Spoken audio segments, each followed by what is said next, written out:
Shalom, giving all praise to the Most High, Yahweh Bashem Yahushai. Bashem Rakakwadash, double honor to the apostles and the elders of Great Millstone, to all the like-minded brothers who preaching this truth all around the earth, and to you few sisters out there who believe in the gospel of Yahweh Bashem Yahushai. I say to you all, Shalom. This your brother Atazawan Bayath. I'm going to bring a real short lesson this evening. And really this lesson is going to be based on a word, right, or a phrase. That phrase known as martial law, okay?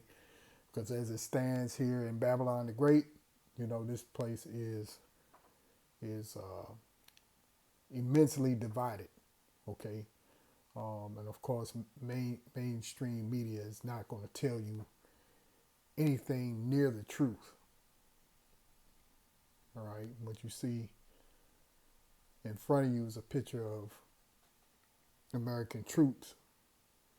Now, where this is taken, I'm not sure, but it could be from what happened earlier this year. I believe it was either January or February in Washington, D.C., right? So in looking at this, you can see that, the Most High is really moving on this place. And there's a term that's used called martial law, and we'll look at that word and get two scriptures, and then that'll be it for the lesson. But just in thinking about it as they argue back and forth up there on Capitol Hill about to max or not to max, or how these different pundits or reporting on news, or how these different senators are going at each other over these unrighteous decrees, let's say by Joey B. Okay, that this is really starting to look like a catalyst in terms of setting up insurrection. Okay, disruption in the food chain, all types of things seem to be coming off of this one issue, right? With Egyptian against Egyptian.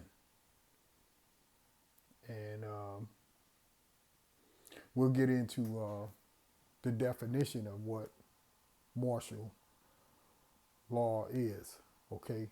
So let's get right to it. We'll go to Google first.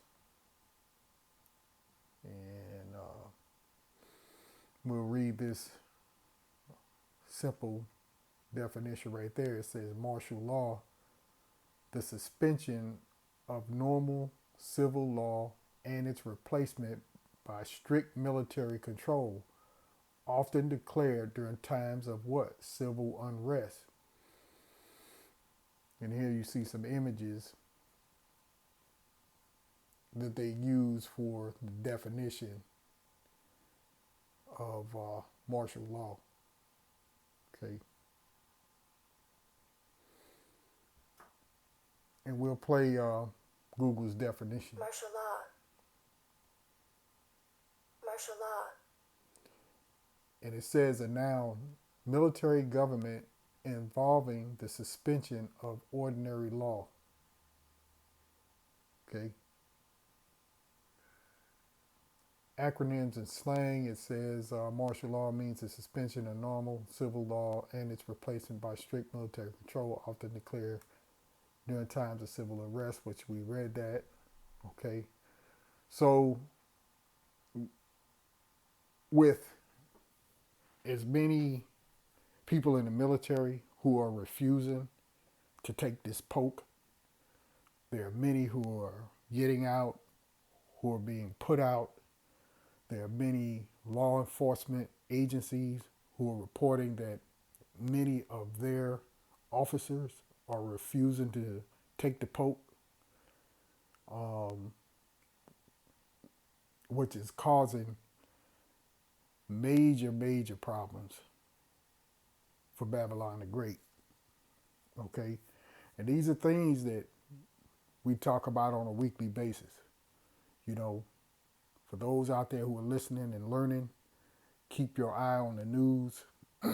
Continue to watch the videos and lessons, okay, so that, Lord willing, you receive some understanding as to what's going on, how these prophecies are coming to pass, okay?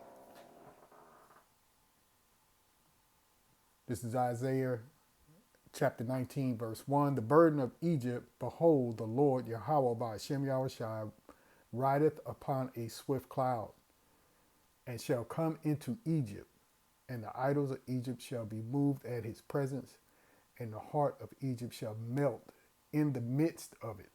Okay?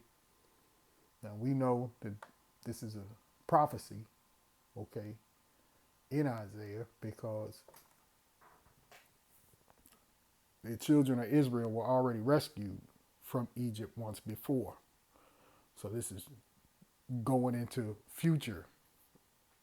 And the USA is known as Babylon the Great, spiritual Sodom and Egypt, okay, Basra, Nineveh, okay, known by many different names, all right? But this is referring to this place and this captivity in the book of Isaiah. Verse 2, and I will set the Egyptians against the Egyptians, and they shall fight every one against his brother and every one against his neighbor, city against city, and kingdom against kingdom. Okay? And when you have that, you're going to have martial law. Martial law. You see? Let's go over to Miriam and look up the definition that they have in Miriam. And this also reads in the first definition, the law applied in occupied territory by the military authority of the occupying power. The law administered by military forces that is invoked by a government in an emergency when the civilian law enforcement agencies are unable to maintain public order and safety. And that's what you're going to have. You're going to have all types of rioting, all types of things going on, because half of the police forces, sheriff departments, deputies, and what have you are beginning to walk away from the job.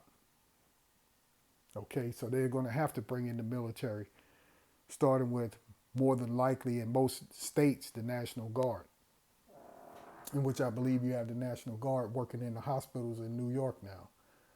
Okay, here they give you an example of martial law in the sentence. Look at the sentence. The government has imposed martial law throughout the city to what? Stop the riots. Okay, that's the sentence that they use, and how you use the term or phrase martial law. Okay, because that typically spells trouble. Okay, it typically spells out that things are out of hand and out of control. All right. So the Egyptian against the Egyptian, as it says in verse 2.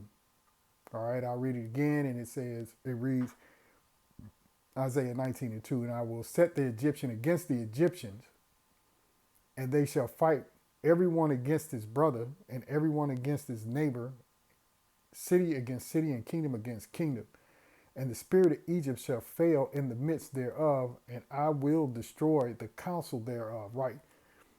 Their government system, their wise men will fail. Okay? Because this is prophecy, and it's by the hand of the Lord, Yahweh Shem Yahushai. And they shall seek to their idols, and to the charmers, and to them that have familiar spirits, and to the wizards. You know that these people behind closed doors pray to idols, false gods, pray to the universe. They have all kind of wizards, okay? All kind of warlocks that they use for guidance, okay? These people are wicked, all right? So that's who they're going to turn to when the shit hits the fan, literally and figuratively, right? That's obvious. So let's go over to Second Ezra chapter 15, and we'll read this, and we'll be done here on the definition of martial law. All right, but this is again prophecy by the prophet Esdras. All right. Second Ezra 15:1. Behold, speak thou in the ears of my people the words of prophecy, which I will put in thy mouth, saith the Lord, and cause them to be written in paper, for they are faithful and true. So the prophecy will come to pass, right? Fear not the imaginations against thee, let not the incredulity of them trouble thee that speak against thee, right? The non-belief of those who don't believe what you writing down, Ezra, don't worry about them. For all the unfaithful shall die in their unfaithfulness. Behold, saith the Lord, I will bring plagues upon the world, the sword, famine, death, and destruction. Total mayhem, okay? It's going to go on. Plagues of, the third world war, okay? The third woe, as it says in Joel, right? Verse 6, for wickedness hath exceedingly polluted the whole earth. And who's in charge of the earth? Right? Esau, Edom, so-called white man. And their hurtful works are fulfilled. Therefore saith the Lord, verse 8, I will hold my tongue no more as touching their wickedness which they profanely commit, neither will I suffer them in those things in which they wickedly exercise themselves. Behold, the innocent and righteous blood crieth unto me, and the souls of the just complain continually. Who are the just? The Israelites. Okay? Who's the innocent and righteous? The Israelites. Okay? And therefore saith the Lord, I will surely avenge them. The Lord is going to take care of all matters, right? Which is what we're praying for.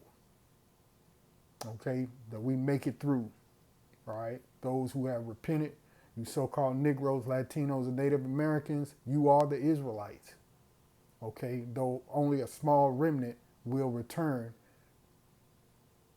totally, the Israelites, or you so-called Negroes, Latinos, Native, and Seminole Indians, and those who go back to those people through the Spirit, right?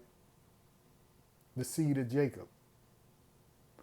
And therefore saith the Lord, I will surely avenge them and receive unto me all the innocent blood from among them. Behold, my people is led as a flock to the slaughter. I will not suffer them now to dwell in the land of Egypt. Okay? And it's talking about this place. When you look at, and this has been mentioned so many times, and I've studied all of this from years ago. You look at your dollar bill, you look at the back of it, and you see that pyramid and the all seeing eye. I wish I had a dollar in front of me. I don't have one, but in that, there's like a star on the back of it, and it spells out Mason on the back of it. Washington, D.C. itself is laid out like over there in Egypt with the reflecting pool, okay, and the monuments, the obelisks. This is spiritual Egypt. If you get a picture of Washington, D.C. and a picture of Egypt and put them next to each other, you could tell that they're laid out the same way. You see? But I will break, verse 11, but I will bring them with a, Salakia, verse 10, behold, my people is led as a flock to the slaughter. I will not suffer them now to dwell in the land of Egypt, but I will bring them with a mighty hand and a stretched out arm and smite Egypt with plagues as before. So the Lord is saying as before. Okay, so obviously we're talking about a different Egypt now. And will destroy all the land thereof. Egypt shall mourn, and the foundation of it shall be smitten with the plagues of punishment that the Most High shall bring upon it. They that till the ground shall mourn, for their seed shall fail through the blasting and hail, and with a fearful constellation. Woe to the world and them that dwell therein, for the sword and their destruction draweth nigh, and one people shall stand up to fight against another, and swords in their hands, right? And the swords mean everything that can be used for killing, be it a pistol, a shotgun, an actual knife, dagger, sword, okay?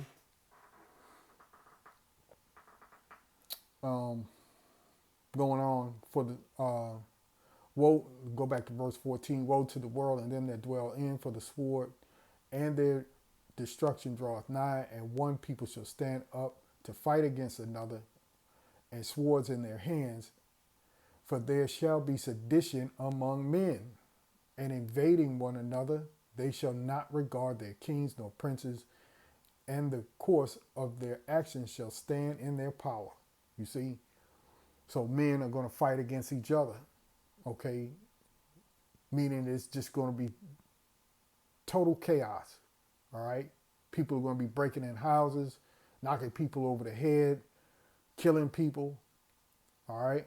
And they're not going to listen to their governors. They're not going to listen to their state representative, their councilman. They're not going to listen to their so-called president.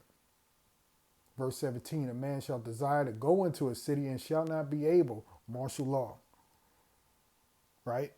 Checkpoints all over the place. This is going to be serious, serious business. All right? Verse 18, for because of their pride the city shall be troubled, the houses shall be destroyed, and men shall be afraid.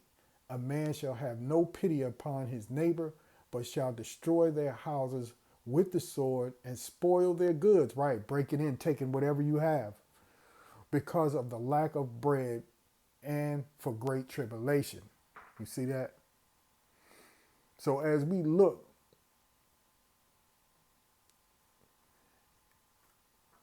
at the state of this place, this thing is at rock bottom, and it's just about a wrap. Okay, we're waiting on the Lord Yahweh Shem Yahweh Shai, but you got your spiritual eyes open. You can see that this thing is done. Okay. With that, I'm gonna end the lesson right there. Lord willing, it was edifying. Okay, and I'll give all praise to the Most High Yahweh Shem Yahweh Shai. Okay, through the Spirit.